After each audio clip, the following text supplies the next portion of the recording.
Meanwhile, tomorrow the Supreme Court is expected to hear a case on the homelessness crisis and whether cities can punish people for living on the streets.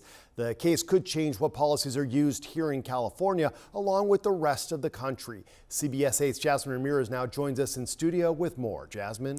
Well, Steve, this court case will decide whether cities can fine people for being homeless and sleeping on the streets. Now tonight, some people in San Diego rallied to show support of the rights of people experiencing homelessness. Housing equals life.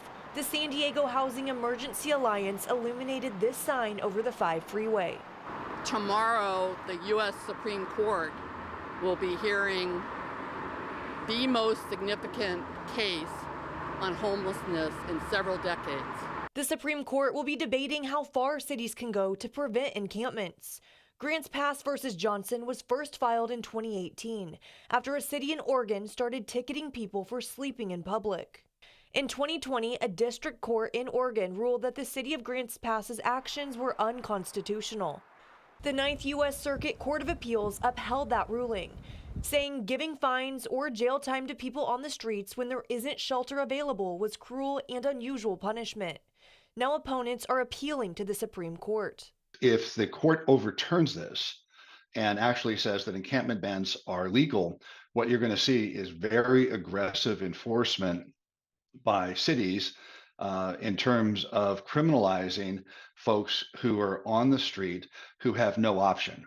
The organization Serving Seniors says San Diego has about 10,000 unsheltered people, while there are around 23 shelter beds open each night. Last summer, San Diego's unsafe camping ban went into effect. It primarily looks to prevent camping near schools or parks. In San Diego, there's been a lot of controversy about how can this ordinance be enforced, what is the city allowed to do. As a retired San Diego Superior Court judge, Laura Hallgren says this case's outcome could change how cities across the country enforce encampment bans. It's a public policy issue. What is the best way to address homelessness? Is it to arrest people and put them in jail, or is it to try and meet their needs? And that is something that the city and its leaders would have to decide. And the Supreme Court will hear oral arguments tomorrow. A decision on this case is expected by the end of June. Steve?